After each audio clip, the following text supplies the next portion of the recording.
College Football Playoff just released their very first top 25. Got Josh Fisher here with me to talk about it.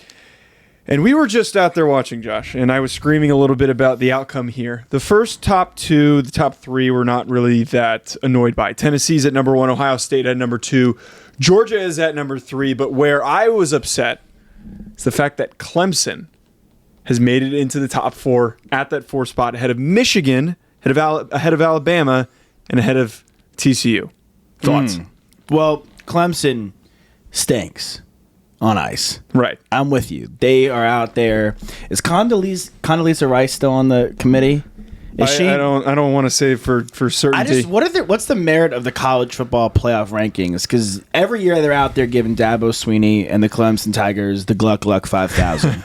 I mean, no, seriously, they're sucking Dabo off like he owes him $20K. Like it's like they owe him $20K. It's like crazy, bro. Like what has Clemson? First of all, Clemson barely escaped Syracuse's sorry ass. They barely beat Wake Forest, who got bamboozled by Louisville. That was pathetic. Shout out to Hartman for coming back this year, but pathetic by the Demon Deacons. Inexcusable. The ACC as a whole, like, should not be. They should not be have a represented team in the playoff. Like, you're not gonna. If Michigan's only loss is a close game at Ohio State, like they're a better team than Clemson, right? Without a doubt. The problem is right now, and the argument that I've already seen in the first 30 minutes of this happening on Twitter is that Clemson has 3 ranked wins, and you just provided the correct context there for those 3 ranked wins. Those ACC teams, they're not that good. They're not that good, and they also should not be ranked. It's almost the irony of them being placed into the rankings to justify Clemson's spot where they are. The eye test to me makes a lot more sense this early on in the rankings because a lot of teams don't have enough of a resume to flesh out where they deserve to be. Tulane?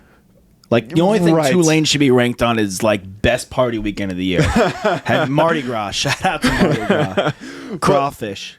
I've never been. Have you been? Have I been to Mardi Gras? It's a miracle I made it back. Have you been to Tulane? Yeah, Mardi Gras.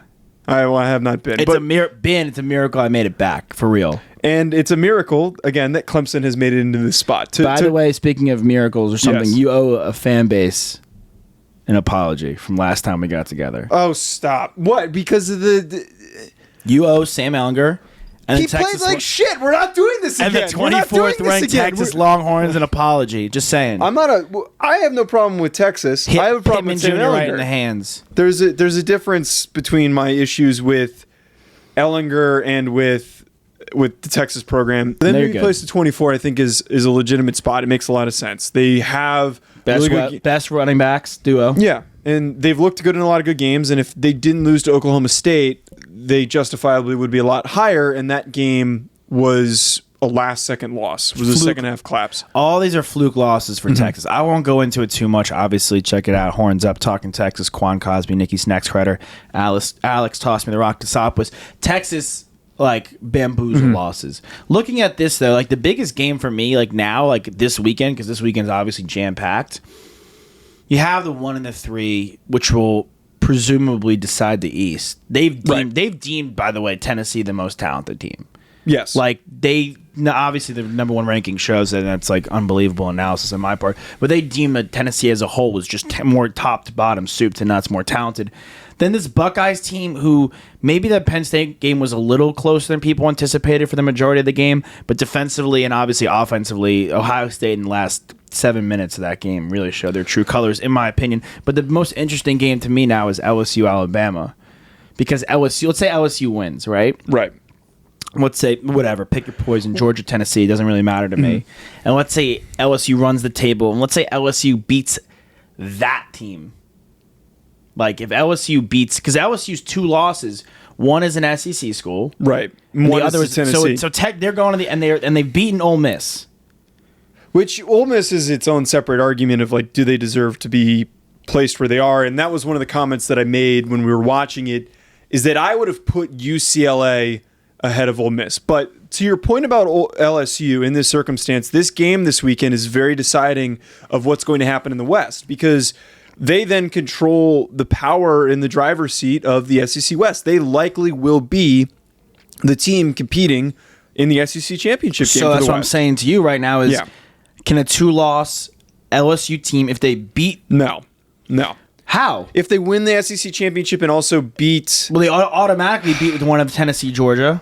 If LSU's a 2-loss SEC champion by the end of the year, and Clemson and Dabo's boys are undefeated, and you see that on the TV out there, you're going to cry and throw a little temper. You're going to throw a temper tantrum. You threw a temper tantrum in the first ranking. Crying is the wrong point, but this is the same thing that I've been screaming about on my show the entirety of this season, is that Clemson is unjustified. Emphasis on screaming, bro. Yeah, they have unjustifiably been propped up when they don't deserve to be. They have so many offensive issues, so many inconsistencies that they've displayed. Yeah. I don't have any faith that they can compete with any team in the SEC. I don't have any faith that they can compete with TCU, any of the Big Ten teams. I would much rather have a one-loss Ohio State or Michigan team in ahead of Clemson. It all comes back to that. That's what the main issue with this is, that they're already showing a bias for wanting to place Clemson where they are. Their remaining schedule is very weak. They don't play anybody that difficult. They already played their difficult stretch of their schedule except for Notre Dame this weekend. So they're going to make the playoff. There is no doubt about that. It's a fan base game, bro. The Texas Longhorns have 3 losses and we're top 25. Yeah, but you guys... We're the best team in the country. I know that, but we're not, bro. I mean, we are talent-wise a top 25 team, but what does it merit? Like, what does fan base, does record, does strength of schedule? Fan base shouldn't have anything to do with it. Oh, it does, and you know it does, bro. It's record and passing the eye test. And right now, if you watch Clemson play, they do not pass the eye test. They don't look like somebody that can win a national championship right now. They couldn't even pass me in the HOV lane. Like, I'm driving by myself with like a mannequin, like faking it, whatever. Pull me over. Like, the thing is like Ohio State. If Williams is playing in the backfield with Henderson, if Smith and Jigba, Marvin Harrison Jr., who's probably real, you cover prospects probably better than Smith and Jigba, Egbuka, Julian Fleming, who like kind of sees the field as a former #1 recruit in the country, and plus like the defense is getting into shape. Like, realistically, Ohio State, if they beat Michigan, which they probably will, faces like you, me, and Dupree in the Big Ten championship. Like, they're gonna win the thing. Do you think that they're going to win the national championship if they win the Ohio State? Before, it's not a hot take. It's not a hot pick. It's not as good as my Phillies pick to win the World Series. Shout out to my family. Like, they were my pick to win the whole thing from the jump, and I don't think it's a hot take. I don't think it's a hot take, but I think that the way that Tennessee's already been tested and the way that they performed, I wouldn't necessarily push them ahead. But this positioning, they barely beat Alabama, one of the worst Alabama teams we've seen in a minute offensively at home. Like, they are going to an Athens, Georgia, where the national championship, undefeated, #1 ranked team to start the year, beat Oregon, who's like, oh, Oregon, everyone's like, talk about the Gluck 5000, sucking them off like they owe them $20. Bo Nix. Yes.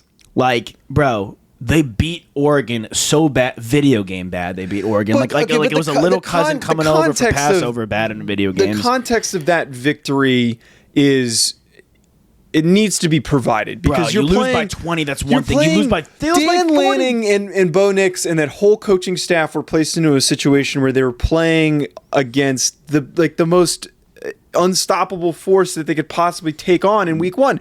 They have shown significant strides since that game. I don't think Oregon's bad at all. They're 100%. But if they win the Pac-12, they should be in the conversation as well. They will be. They should be. Them, USC, UC, whoever wins the Pac-12 should be in the conversation.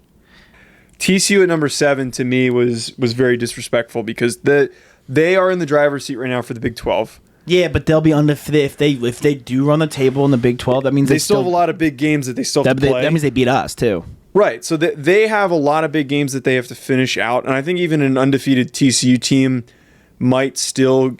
I think that them being placed at 7 is proof that an undefeated TCU team at the end of the season will get edged out. That they will be placed at 5 or 6. It's just proof that I'm not saying that they should be, but it's proof that the committee does not value those wins and those performances. Because I look at TCU's schedule and the way that they've played and them passing the eye test, they look better than Clemson. Sure. Yeah. I mean, Max Duggan's been great. Like, they run the ball. Quentin Johnson's a stud. Like, they play great football at TCU. They run the ball at least extremely well and play great offense.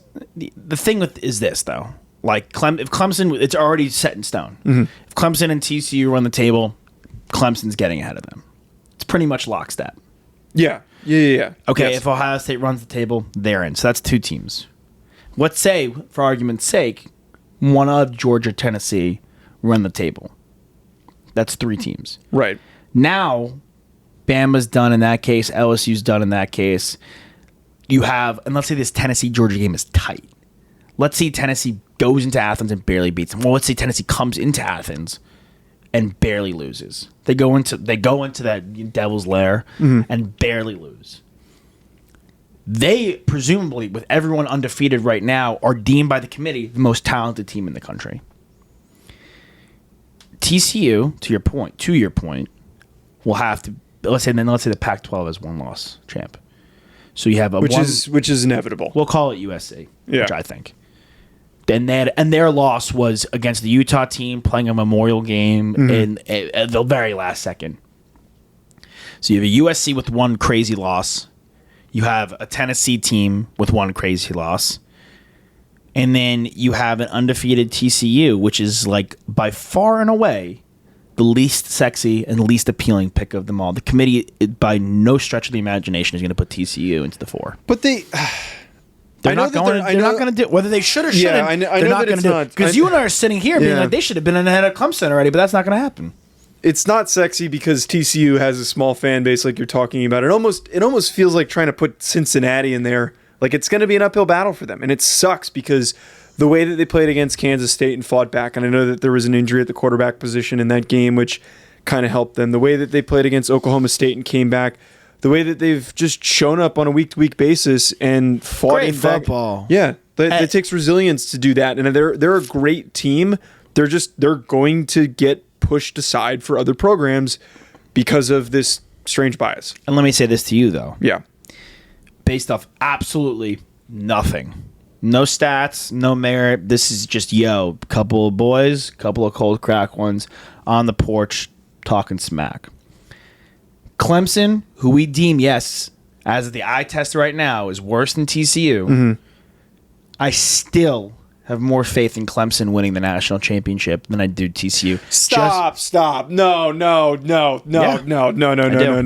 What have they done? They've done their... If Clemson was in the Final Four and then you swapped them with TCU, where it was like one of the two, and you're like, okay, who do you think has a better chance of winning the national championship? TCU. Clemson or TCU? Which neither would, by the way. TCU has the athletes on offense. They've got a better quarterback. The defense, though, we're not talking about. The Clemson's got ballers All on defense. Clemson has is their defensive line. Their secondary has been extremely suspect and has had tons of issues. Linebacker Simpson's good, bro. Trenton Simpson's is a dude, but their defensive line has been what has gotten them this far. Sure. And their wins are not as credible of wins as some other programs have so far this season. But Dabo's like one of those guys that could just kind of get it for one game.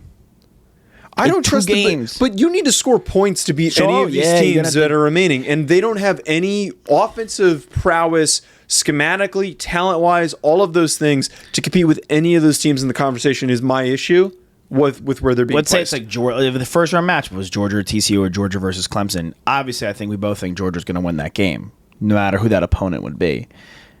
But my gut is like, I feel Clemson would find a way more so than TCU to win that game.